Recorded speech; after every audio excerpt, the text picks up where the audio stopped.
line को दियक दे line को दियक line को दियक लाइन को লাগিব হা ও এমপি স্কুল কোনমান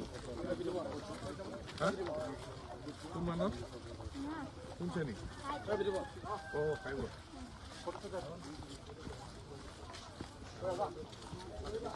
দাদা এই দেখো পা লোহা দি দেখো জিৰো গে ঠিক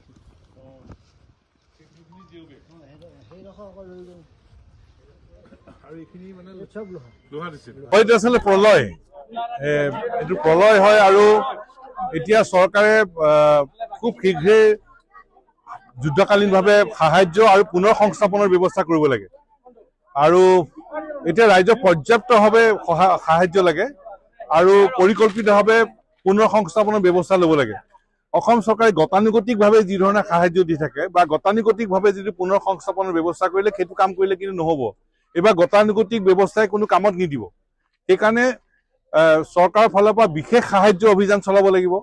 ব্যাপক সাহায্য অভিযান চলাব লাগিব আৰু পুনৰ সংস্থাপনৰ কাৰণে বিশেষ ব্যৱস্থা গ্ৰহণ কৰিব লাগিব আৰু তাৰ কাৰণে আজি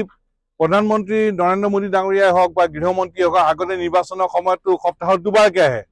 এতিয়ালৈকেতো প্ৰধানমন্ত্ৰীও নাই গৃহমন্ত্ৰীও নাই গতিকে প্ৰধানমন্ত্ৰী আৰু দেশৰ গৃহমন্ত্ৰীক আমি ক'ব খোজো যে তেখেতসকলে তৎকালীনভাৱে অসমলৈ আহিব লাগে নিৰ্বাচনৰ সময়ত যদি সপ্তাহত দুবাৰকৈ আহিব পাৰে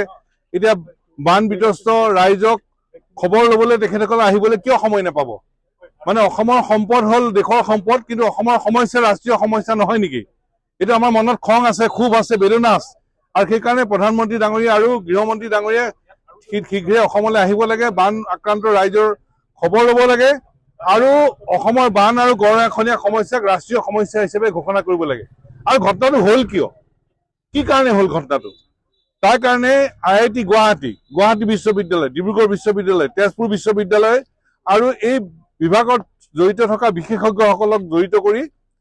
এটা তদন্ত কমিটি গঠন কৰিব লাগে এটা ফেক্ট ফাইণ্ডিং টিম এটা গঠন কৰিব লাগে ঘটনাটো কিয় হ'ল সেইটো আমি জানিব লাগিব গতিকে কিয় ঘটনা হ'ল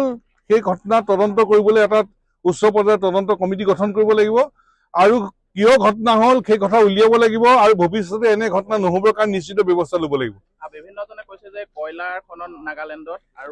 বিগ ডেমৰ কথা উল্লেখ কৰিছে সেই সন্দৰ্ভত কি ক'ব বিচাৰিব যিকোনো ঘটনাই হ'ব পাৰে ইয়াত এতিয়া ৰাজ্যৰ অভিযোগটো বহু অভিযোগ আছে কোনোবাই কৈছে কয়লাৰ কোনোবাই কৈছে ডেমৰ অভিযোগ বিভিন্ন অভিযোগ আহি আছে কিন্তু আমিতো এক্সপাৰ্ট নহয় এক্সপাৰ্ট যিসকল হয় তেখেতসকলক জড়িত কৰিব লাগে আৰু সেইকাৰণে কৈছোঁ যে গুৱাহাটী বিশ্ববিদ্যালয় ডিব্ৰুগড় বিশ্ববিদ্যালয় গুৱাহাটী IIT আকৌ তেজপুৰ বিশ্ববিদ্যালয়ৰ বিশেষজ্ঞসকল আৰু এই বিষয়টোৰ লগত যিসকল বিশেষজ্ঞ আছে তেখেতসকলক লৈ এটা বিশেষজ্ঞ কমিটি গঠন কৰিব লাগে তদন্ত কমিটি গঠন কৰিব লাগে ফেক্ট ফাইণ্ডিং টিম এটা গঠন কৰিব লাগে কিয় ঘটনাটো হ'ল এইটো বিচাৰি উলিয়াবই লাগিব আৰু এই ঘটনাটো কিয় হ'ল বিচাৰি উলিয়াব লাগিব তাত কোন দোষী তেওঁলোকক জবাবদিহি কৰিব লাগিব আৰু ভৱিষ্যতে নোহোৱাৰ ব্যৱস্থা কৰিব লাগিব সেই ব্যৱস্থা লাগিবই কিন্তু আজিৰ তাৰিখত আটাইতকৈ জৰুৰী কথাটো হ'ল যে চৰকাৰে গতানুগতিক সাহায্য গতানুগতিক পুনৰ সংস্থাপন সেই ব্যৱস্থাৰে কিন্তু কাম নচলিব এটা বিশেষ অৰ্থনৈতিক পেকেজ ঘোষণা কৰিব লাগিব